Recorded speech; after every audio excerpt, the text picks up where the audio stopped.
இன்னைக்கு நிறைய பேருக்கு மூட்டு வலி, முதுகு வலி, L4, L5 உடம்பெல்லாம் வலிக்குது, ஃபிங்கர் வலிக்குது, அதாவது மூட்டுவாதம், முடக்குவாதம் இருக்கு, ஃபிங்கர் வலிக்குது, ஃபிங்கர் வீங்கிக்குது, காலெல்லாம் வீங்கிக்குது, கால் விரலெல்லாம் வீங்குது.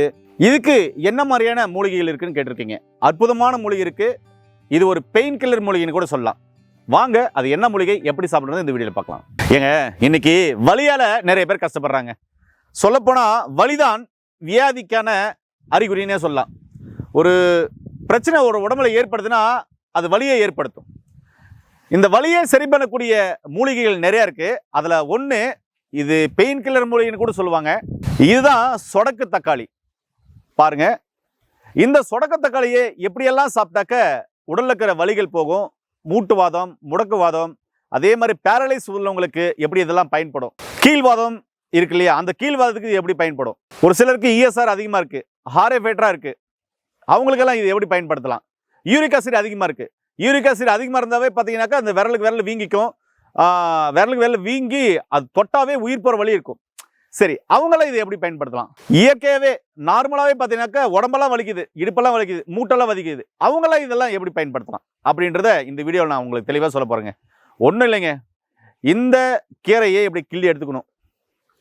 இப்படி கிள்ளி எடுத்துட்டு நார்மலாக கீரை சாம்பார் வைப்பீங்களா, அந்த கீரை சாம்பார் வைக்கிற மாதிரி இந்த கீரையை எடுத்துட்டு கீரை குழம்புக்கு, இல்லை கீரை துவையலுக்கு, இல்லை கீரை கூட்டுக்கு, இல்லை கீரை பொரியலுக்கு என்னென்ன போடுவீங்களோ அதெல்லாம் போட்டு இந்த கீரையும் கிள்ளி போட்டுடணும். இதோடு சேர்த்து இந்த காயும் நார்மலாக உள்ளே இருக்கும், உள்ள காய் இருக்குது. உங்களுக்கு நிறைய வீடியோவில் நான் சாப்பிட்டு காமிச்சிருப்பேன். இப்படி உரிச்சாவே வரும். இது உரிச்சா வருது பாருங்க. இந்த காய் இதையும் எடுத்து அந்த கீரை குழம்புல சேர்த்திக்கோங்க. சேர்த்திட்டு நல்லா கடைஞ்சி காலை மதியம் தொடர்ந்து நீங்கள் சாப்பிட்டு வாங்களேன். உங்களுக்கு நரம்புகள் வலிமையாகி, நரம்புக்கு போகிற ரத்த ஓட்டம் சீராகி, உங்கள் வலி சார்ந்த பிரச்சனைகளை சரி பண்ணி, தசை நார்களை இறுக்கமடை செஞ்சு, தசை நார்களுக்கு வலுவு கொடுத்து, உடல்ல நோய் எதிர்ப்பு சக்தியை அதிகமாக கொடுக்கக்கூடிய ஒரு அற்புதமான மூலிகை இந்த சொடக்கு தக்காளி. அதனால வலி இருக்கிற யார் வேணாலும் இதை தொடர்ந்து நீங்க சாப்பிட்டு வரலாம். சரிங்களா? இதோட நீங்க பூண்டு போடலாம், மஞ்சள் போட்டுக்கலாம், சின்ன வெங்காயம் வச்சுக்கலாம், அதுக்கப்புறம் சீரகம் போடலாம், மிளகு போடலாம், போட்டு நல்லா கடைஞ்சி கீரை குழம்பு மாதிரி செஞ்சு சாப்பிட்டுவாங்க. ஒரு சிலர் ஐயா சூப்பா செஞ்சு சாப்பிடலாம் அப்படின்னா இதே இலையை இப்படி நல்லா பறிச்சுக்கணுங்க. அந்த காய், பழம் எல்லாமே பறிச்சுக்கோங்க. இது நல்லா பறித்து சூப்புக்கு போடுறதெல்லாம் போட்டு அதில் சுக்கு சேர்த்திக்கோங்க. சுக்கு சேர்த்தி நல்லா கொதிக்க வச்சு காலையில் மதியம் சாயந்தரம் சூப்பு மாதிரி குடிச்சிட்டு வாங்க. குடிச்சிட்டு வந்தீங்கனாலையும் உங்களுக்கு இந்த வலி சார்ந்த பிரச்சனைகளுக்கு அற்புதமாக வேலை செய்யக்கூடிய மூலிகையாக இது வேலை செய்யும். உடம்புல நோய் எதிர்ப்பு சக்தி கம்மியாக இருக்குது அப்படின்றவங்களுக்கும் இது நோய் எதிர்ப்பு சக்தியை அதிகப்படுத்தும். இதில் நார்ச்சத்து இருக்குது. அதனால் நார்ச்சத்து கம்மியாக இருக்கிறவங்க, எப்பவுமே நிறைய மாவான உணவுகளையே சாப்பிட்டுக்கிறவங்களுக்கு இந்த மூலிகை அற்புதமாக வேலை செய்யும். இந்த மூலிகையில் எண்ணற்ற நன்மைகள் இருக்குது. இன்னைக்கு வலி சார்ந்த பிரச்சனைகளுக்கு இந்த மூலிகையை எப்படி பயன்படுத்தலாம்னு சொல்லியிருக்கேன். இது சாப்பிடலாம். அடுத்தது, ஐயா எனக்கு எங்கே பார்த்தாலும் சொடக்கு தக்காளி கிடைக்காது, உங்களுக்கு கிடைச்சிருக்கு, நீங்கள் வச்சு பேசிட்டு இருக்கீங்க அப்படின்னா சொடக்கு தக்காளியுடைய பொடி இல்லை சூரணம் சித்தா கிளினிக்கில் கிடைக்கும். சித்த மருத்துவ ஆலோசனைப்படி எடுத்துக்கலாம். ஒன்று.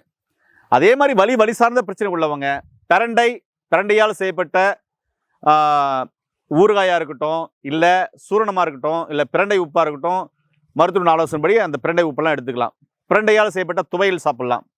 அதே மாதிரி பசலைக்கீரை இருக்குல்ல, அந்த பசலைக்கீரை வாரத்துக்கு 2 முறை நீங்கள் துவையலாவோ இல்லை சாம்பாராவோ இல்லை கூட்டாவோ பொரியலாவோ செஞ்சு சாப்பிட்டீங்கன்னா அதுவும் பெயினுக்கு ரொம்ப அருமையாக கேட்கும். அதை விட இன்னொரு விஷயம் என்னென்னா, எளிமையாக கிடைக்கூடாதாங்க.